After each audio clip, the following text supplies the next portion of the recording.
by Riverside.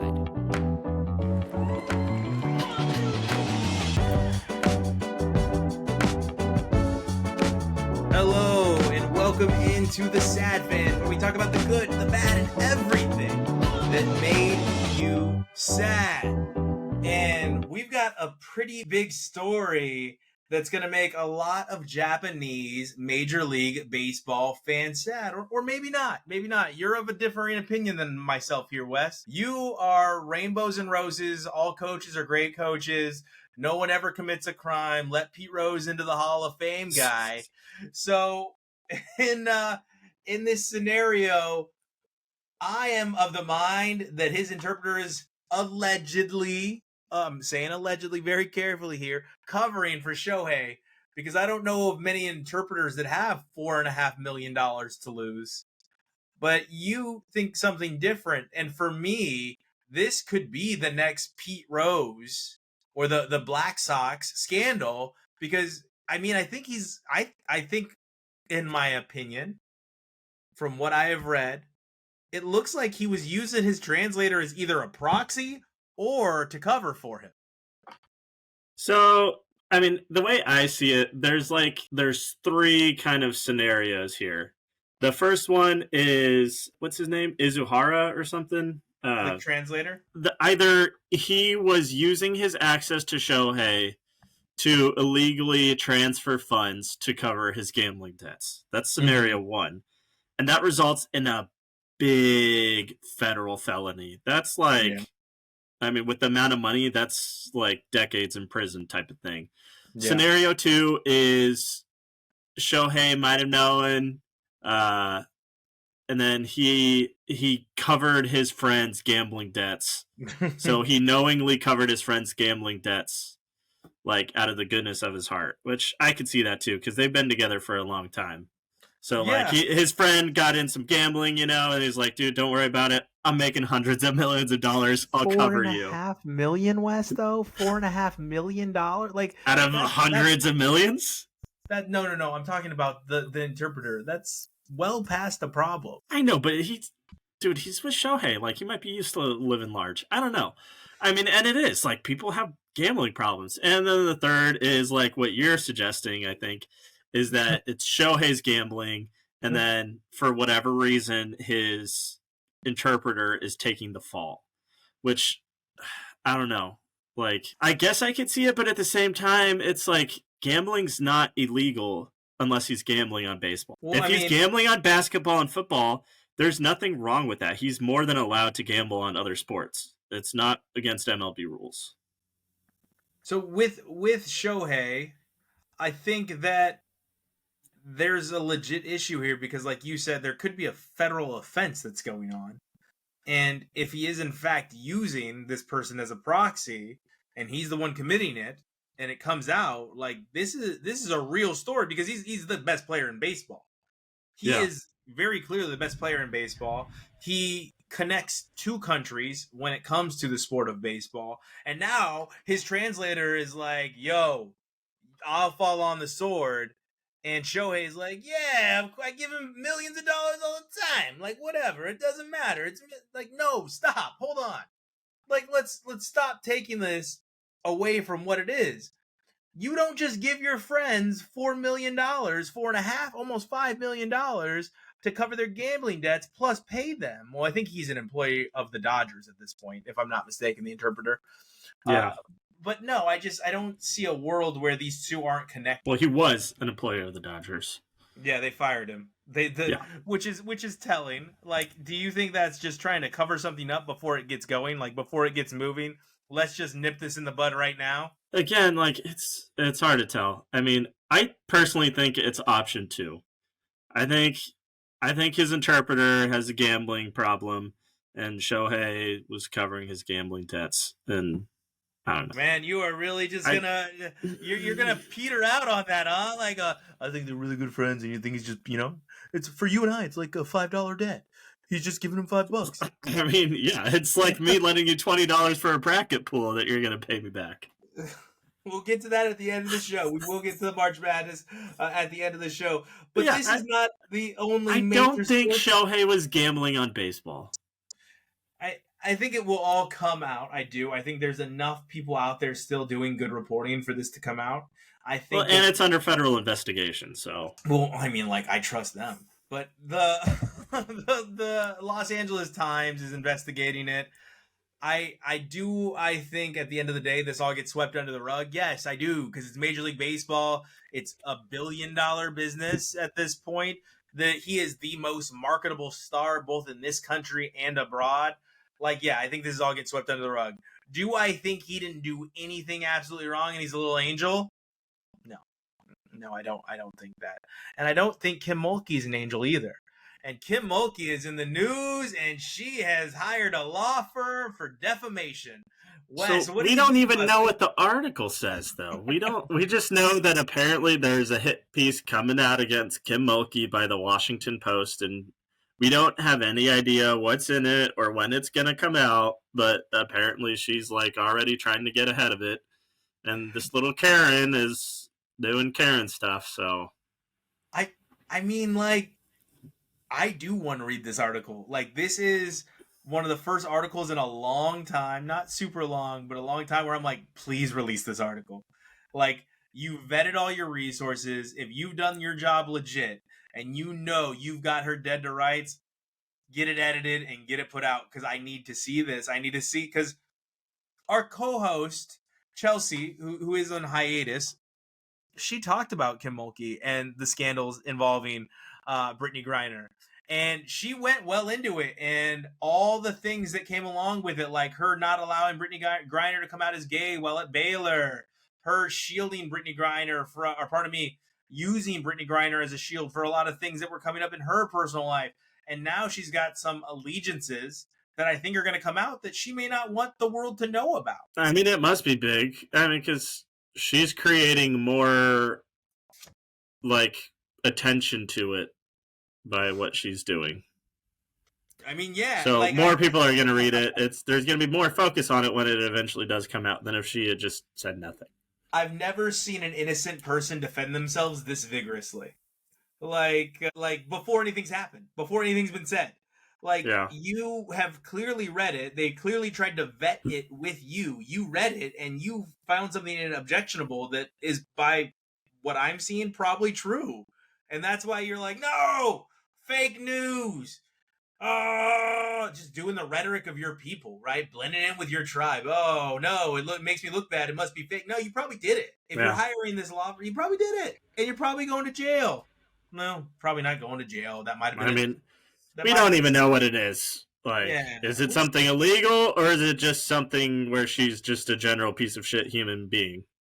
We'll save jail for Shohei Ohtani. I mean, or like a fireable offense, you know? Like, could she be like fired with cause? From Louisiana State, based on what we think is going to be in this article, you really think Louisiana State is going to care? LSU still has to deal with media and donors.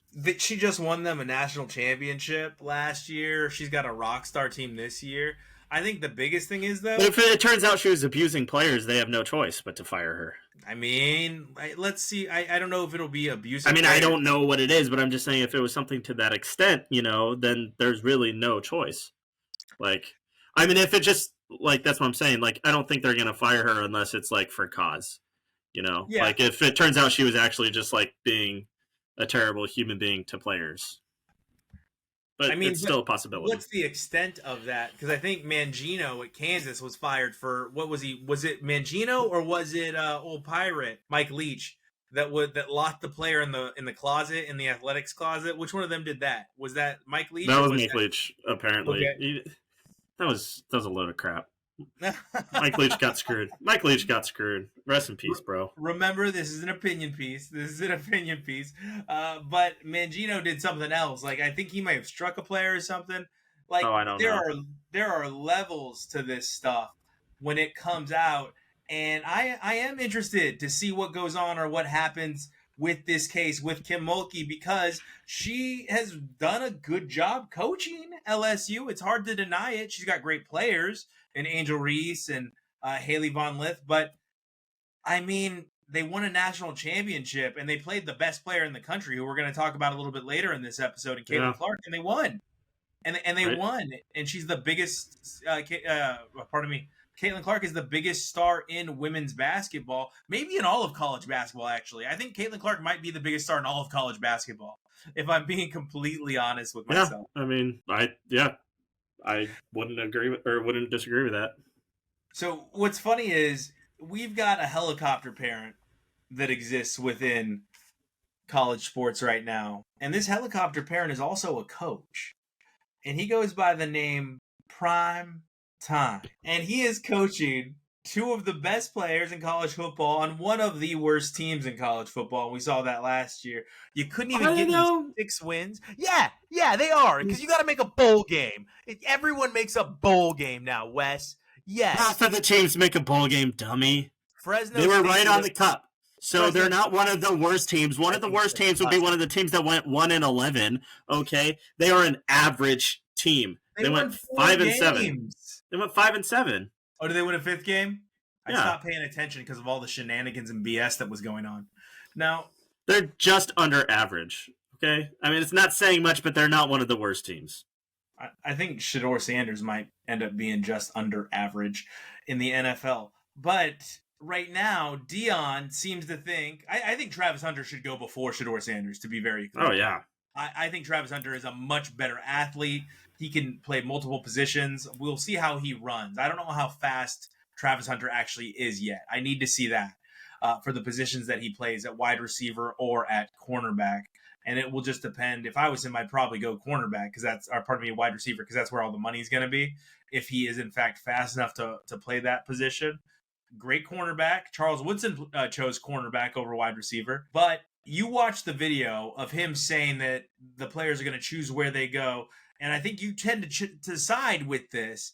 I want to hear your side of this. Yeah. So just a little bit more background. Primetime was saying that he thinks that both of those, that Shedeur and Travis, are going to go in the top 4 in the draft. Mm-hmm. And he thinks one of them's going to go number 1. But he also said that they're going to choose, or there's like some teams they don't want to go to, and they're going to say no to going to. And for me, I don't really care, because guess what? At the end, it's their career. Like, I think they should get a say in where they want to go. Like, for instance, if I was a player, I couldn't think of a team that I would rather not go to than Cleveland. Cleveland stinks. The ownership stinks. The city stinks. It's a dump. Sorry if anybody is a fan of Cleveland listening, but I just the city. If anyone's a fan of the city of Cleveland, yeah, I wouldn't want to go there. Like, even though I hate the 49ers more than any other team, at least the management's okay, the city's not bad. I just wouldn't want to go to Cleveland. Like, if I was the number 1 pick, like if I wasn't completely unathletic when it comes to football, like if I was the number 1 pick, I think I'd be like any other team but Cleveland. Any other team but Cleveland. Like, just crossing my fingers. Forcing the trade? Yeah, if I had to. Or I would purposely bomb the interview with Cleveland. Like, they'd come in for an interview, and I just act completely stupid. Just be like, duh. You would flunk on purpose. Yes, 100%. So they would pass on me, and I would go to number 2. I don't care about the money. I just wouldn't want to go to Cleveland. So you still like the draft? Yeah. Wes, this is the draft. Sorry, but I was wrong about CJ Stroud.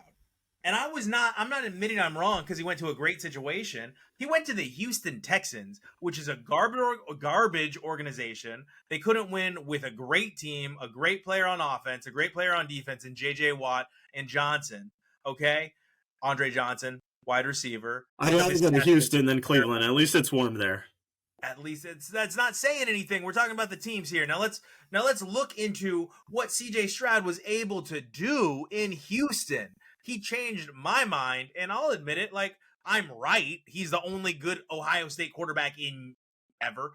But he's also went to a terrible team and performed, got them into the playoffs, looked really, really, really good in the playoffs. And you know what? Like, What's your point? He was able to change the trajectory because he's not soft body. Okay, when was the last time a really good quarterback was drafted to Cleveland and they actually did good and they didn't just completely bomb. Baker Mayfield had a really good first 2 seasons in Cleveland. Cleveland wasted him because Cleveland is a shit organization. That's what happened. That's why I wouldn't want to go there. Brady Quinn, he was supposed to be really good. He sucked. Who else? Jimmy. What was his name? Jimmy. Well, I just said Tim Couch a second ago. He's the most. No, the other Notre Dame quarterback that went there. I think Jimmy Clausen didn't go there. Jimmy Clausen. I thought he ended up at the Browns. No, maybe at some point, but he wasn't drafted by them. I think he was drafted by Carolina. But look, I'm not saying you're wrong. What I'm saying is, if you're so great, go fix this team. Go be great with this team. Like right now, Caleb Williams is going to walk into an amazing situation, and he's about to turn it down. The Chicago Bears have put together a really solid offense, and I don't even think he's that good, to be clear. I think his ceiling is Kyler Williams. I truly do. I think Caleb and Kyler are this Kyler Murray. Sorry, I combined their names. I think Kyler Murray is his ceiling. I think Caleb Williams is soft. I think a lot of these guys are soft, and I'm not going to change my opinion. Okay, like, I'm sorry. It's just not going to happen. And right now, all that Dion did is make his kid look weak. That's it. So here we go. So Colt McCoy was drafted in the 3rd round. Brandon Weeden they drafted in the 1st round. Johnny Manziel was in the 1st round. Brandon Weeden was 27 years old when they drafted him. Yeah, I know. But guess what? All of their draft picks for quarterbacks have been garbage because they waste their talent. Who is Houston broke David Carr? Houston has broken quarterbacks too. Houston is just as bad an organization. So is Washington, by the way. Not. Washington. I mean, DC's looking up though. I mean, I agree. DC, Commanders, football team, whatever you want to call them. Yeah, they're not a great organization. So you don't think Dan Snyder was a piece of crap. So if Dan Snyder was still in the organization, I would say hell no to DC. But you don't think Shedeur Sanders is soft. I'm saying if you're so tough, if you are a gladiator in this sport, you go to where you go and you win. Like, now he has every right. You're right. He has every right to do this. But in my mind, as an opposing player or the team he ends up on, like, yeah, I got to support him. But I'm also thinking you're soft and your daddy had to pave the road for you. You had to follow your daddy everywhere. Your daddy set up a nice, cushy life for you, and now you get to live it. You've had more opportunity than 90% of the dogs out there, and they're going to eat your damn soul. That's what I'm not going to disagree that he definitely was born into a fortunate situation. But again, I don't care if he tells a team that I don't want to go there. I don't want to play for you. You know what? Let's just get down to it. He's probably going to be the best quarterback in next year's class because next year's class is a weak quarterback class so far.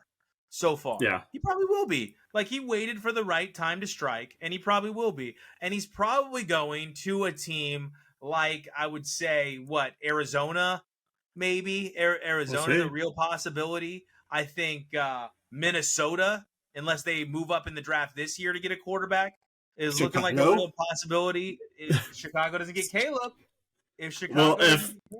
I think they're getting Caleb, but if Caleb just isn't that good as he's touted to be, maybe they end up number 1 for the 3rd year in a row. But he might refuse to play too. And all of these kids, I'm just thinking, man, these kids are soft. Like, they just, I truly don't get this mentality of being like, not, you're supposed to be a tough guy and go out there and be tough, and you're not. You're just not. Like, Eli did the same thing, and I thought the same thing of Eli, because you know what Phillip Rivers did? He went in there and won in San Diego before they were Los Angeles. I'm very right on this. All right, he went in there and won. He turned San Diego around. Him and LT did a fantastic job in San Diego. Stop being soft. I don't think it's soft. This is your life. Yeah. You should get a choice in where you go. You should get a choice in where you go. Okay, so you hate the draft. No. Either you believe that all college players should be free agents right out of college, or you believe that they should enter the draft and go where they're drafted. You could sit out. John Elway was going to do it. Yeah. I mean, again, there's not many teams that I wouldn't go to.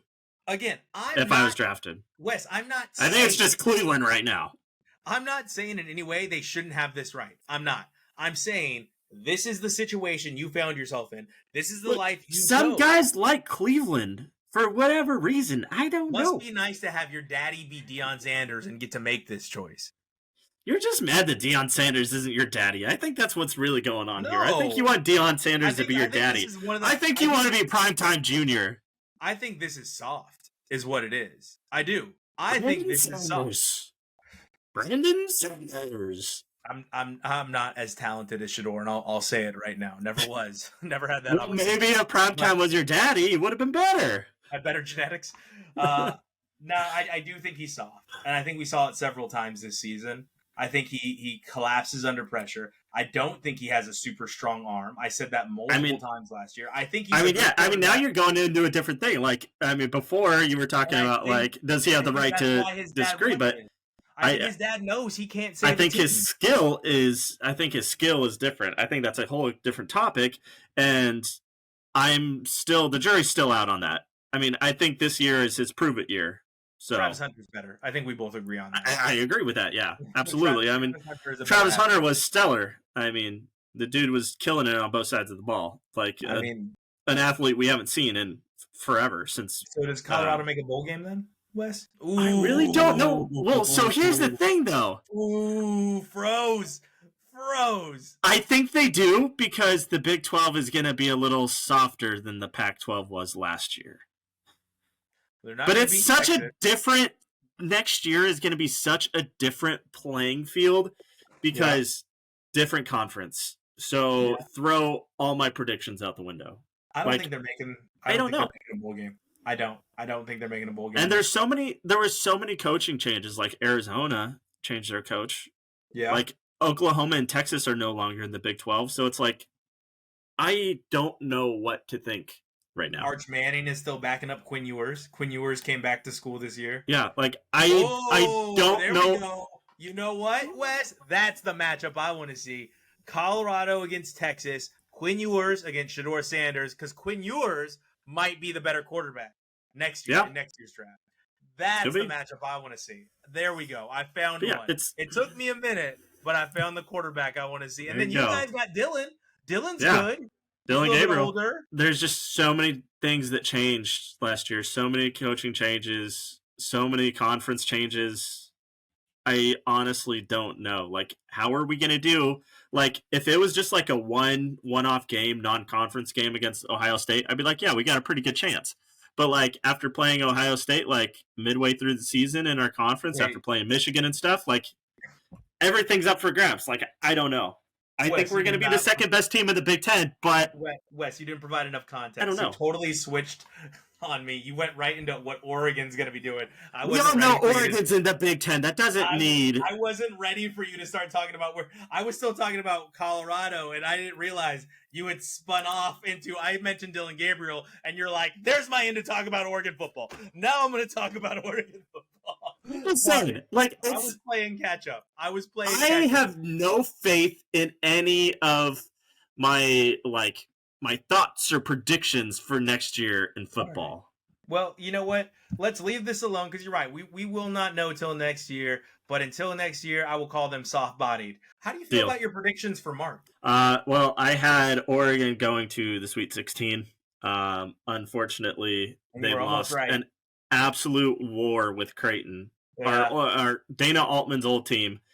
Man, we had them in regulation. We really did. We should have won in regulation. And then we got to double overtime and we just gassed out. I think we got outscored 14 or 16-2, something like that. And we just had no gas and it went downhill from there. Creighton was definitely a deeper team. Absolutely. They had a lot more depth. I think we basically played a 6-man rotation the entire game. And they had 8.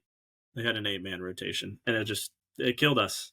March has been a lot of fun, though. This has been a good tournament. Had Kentucky go down. Yeah. Oakland, which I found out is actually not Oakland, California. Yeah, it's Oakland for Oakland County in Michigan. I had no idea. I thought this is some little college in Oakland, California. No, it's a little college in Oakland, Michigan. Who would have thought? You know what's funny about that is the only reason I knew it was in Michigan is because I did exactly what you just went through this year years ago. I was like, "What? Oakland City College? Like You're what? like, I know what they're in It's a Oakland because College. it's a community college. It's Yeah, like, and I'm like, this is weird. Like, what's a community college doing? And it's funny because if you look at Oakland's jersey, it's a tree. And yeah, I'm like, what is happening? No, right? it's Oakland, Michigan. And Yeah. what's funny, Wes, is I don't know if you heard this. Reese Davis. So obviously now Calipari's under fire. Kentucky another early exit from the tournament. Calipari was hired for one reason, and that is to bring Kentucky championships. That's why he was hired. He did it once. And now once in the entire time he's been there, and he's been there for years. I know we don't like to think about that because that means we're getting older, but he's been there forever now. Long time. And Reese Davis says this on ESPN. ESPN's Reese Davis says, if they fired him, it'd be a huge mistake. There's only two people that can coach Kentucky, Rick Pitino and John Calipari. So the only thing he's good at is recruiting NBA draft. I'm like, really, Reese? Really, Reese? Yeah, I don't know. Kentucky, I've learned now that Kentucky is always a letdown, and yeah, I didn't have them going far in this tournament either in any of my brackets. But you know who I did have rolling? They could have Mick Cronin. Like, we don't need him. It's true. It's fine. You know who I did have rolling? Who's that? NC State, and they keep rolling. That big boy Burns. Big boy Burns. He's my favorite player right now. That dude, okay, he's 6'9", 275 pounds. Yeah. He was. They offered a football, and he said, "Nope, I'm sticking with basketball." So outside of your bracket, Wes, is North Carolina State the team you think is going to go the deepest of the double seeds, or do you have a different idea? I like James Madison. I do like James Madison. I could see NC State going to like Elite Eight. So I think James Madison had a huge win early in the season, Wes, and I think it was against Wisconsin? No, a bigger. Well, they were a 12 seed and they beat Wisconsin in the tournament. But I think early in the year. I don't know. You got me there. Beat maybe North Carolina. I was too busy paying attention to James Madison football earlier in the year. But yeah, James Madison had a big win earlier, so I pushed them pretty far based on that big win earlier in the season. Big year for James Madison as a college. Yeah, I think, it is for absolutely. athletics. And the other school, West, that I like that is a double-digit seed is Grand Canyon, and a lot of people don't know, but Grand Canyon. I had them beating St. Mary's in one of my brackets too, because I was looking at the 5 and 12 seeds. I was like, none of them really look like a big upset except this one. I was like, I could see this one being an upset. So I didn't really see James Madison over Wisconsin though. A lot of people don't know this, but I was listening to a podcast about Grand Canyon State, and you know Grand Canyon State is like a for-profit. They're like a private Christian university, right? Yeah, for-profit. Just like how are they any good? Just like University of Phoenix, right? Like that's a legit school that's accredited. It's just a for-profit school. Yeah. And they wanted to get what's the word I'm looking for? Some clout, improve upon their reputation. So they went out and they basically bought a basketball team. Like they hired a really good head coach. They built great facilities, and they just started bringing in like these great players, these really good, decent players, and a really great coach into these facilities. And now we've got a team that's a mid-major out of Grand Canyon State that just really put this for-profit university on the map. This university's just been coming up over the last 20 or so years. That's so obnoxious. Why? Because I've heard really bad things about Grand Canyon University, and like I just don't want this to think that people should go to Grand Canyon University. Like, oh, hey, this is a good college. They have good basketball. I'm gonna go there. No, don't go to Grand Canyon University. Don't. GCU is terrible. So no. That's what it was. They wanted to use basketball to really legitimize themselves. But Wes, so is there any sneaky pick that you might have that you think would be one that would shock people that could make the final? I don't know. I think the Final Four of this year is going to turn out kind of chalky, like 1, 2, 3 seeds, maybe 4 seed. I think 4 seed's going to be the highest seed that gets into the Final Four. Who would be the 4 seed? I don't know. But like that's like my stretch pick. So you said you think a 4 seed could make it in, but I think a 4 seed would be the highest seed. I don't really foresee any of the 4 seeds getting in, but I could see it. I just don't think a 5 or anything higher is going to sneak in this year. I don't see any of them doing it. So here's the thing with me. I think one of the 3 seeds this year is kind of like would be a shocking team if they were to make the final. And now, after a really hard-fought game with Oregon, I think they could do it. I can see Creighton, but Creighton's a 3 seed. Yeah. Yeah, but it's Creighton. It's like Butler. Yeah. Butler was like, it's Creighton. And Creighton, yes, traditionally they're actually very good at basketball. Year in and year out, they're actually very good at basketball. I mean, outside of that, I'm with you. It appears to be very chalky. But who? Sorry, go ahead. But I like Tennessee too, and I think Tennessee's a 2 seed. But I don't think I can see Tennessee. Team. I think Tennessee's going to make the Final Four. I have them. I think I actually have North Carolina versus Tennessee in one of my brackets. I've got North Carolina who has losing soon. I don't know, man. They're just too good. You know who has 2 double-digit seeds in their Final Four? Charles Barkley. His Final Four was Arizona as a 2 seed, Washington State as a 7 seed, Oregon as an 11 seed, and Colorado as a 10 seed. He had an all Pac-12 Final Four with Arizona beating Oregon in the national championship. I was like, damn you, Charles. I knew there was a reason I liked you. That's awesome. I mean, and Colorado is putting up a fight as we record this episode. Colorado is... Really? They're putting up a fight. It's 77-81, but I think it's over for Colorado. I think Charles is going to be very disappointed. 7 seconds. Damn it. Yeah, it looks like it might be over. But, man, the Pack. The Pack... I really hope Arizona is able to make some noise. I do. I do too. I don't trust them because Arizona has a history of letting the Pack down. They haven't been to the Final Four since I think it was 2001. And you think back and you're like, wait, they've always been like a top 5, top 10 team almost every year. How have they not been to the Final Four since 2001? Blew my head. Actually, let me just check real quick if this team won their game. I don't think they did. So, a team, this might surprise you, a team that has never been to the second round of the NCAA tournament. Who's that? Nebraska. Yeah, no, I actually read that. I actually did read that. Yeah. And they lost again. I think they're like the only Division I team that's never done it, right? Yeah, like the only power conference team. I think that's never been there. Yeah. There was so we're not talking about, for the audience, too much about the women's tournament yet because it's been mostly chalk. We just had Middle Tennessee State pull off the upset over Louisville. One higher seeded team won, and that was an 11 over a 6. Yeah, but there was something not even a 9 seed. A 9 seed didn't even beat an 8 seed this year. I was like, what? There was something funny that happened, Wes, and that was Caitlin Clark's dad yelled at her from the stands to stop complaining, to just play. Her dad yells at her, and then they have a little conversation, and the video was up all over X, and it was funny, and it kind of creates no matter how good you are, you're the best college athlete around right now, the most famous, and dad is still gonna yell at you from the stands. Right. That's kind of wholesome, Dad is always gonna be there to embarrass you. Always, no matter what's going on or how talented you are. Now, that's my little girl.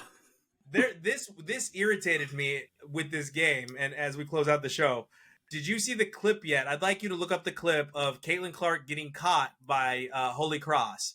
She took a left cross from the player from Holy Cross, and a lot of people were saying it was a normal basketball move. I watched that clip probably 15 times last night to try to see, is this a normal basketball move? And it's literally her getting punched in the face by this other girl. And when I watched it, I was like, who thinks this is a normal basketball move? She got clocked. I don't know. Anyway, we're really looking forward to this week. We're going to see you guys next week with some of the results and some of the teams that are moving into that Sweet 16 and Elite 8, right? Yeah. Well, we'll have some Final Four teams next week. So we will. And it's going to be exciting. I'm excited about it. Maybe we'll get some more news on Miss Kim Mulkey and Shohei Ohtani. But until then, thank you for joining us each and every week. You can get at us to be continued on the TheSadFan Cast or at TheSadFan 12. Everywhere you get your media. We will see you next week. Bye.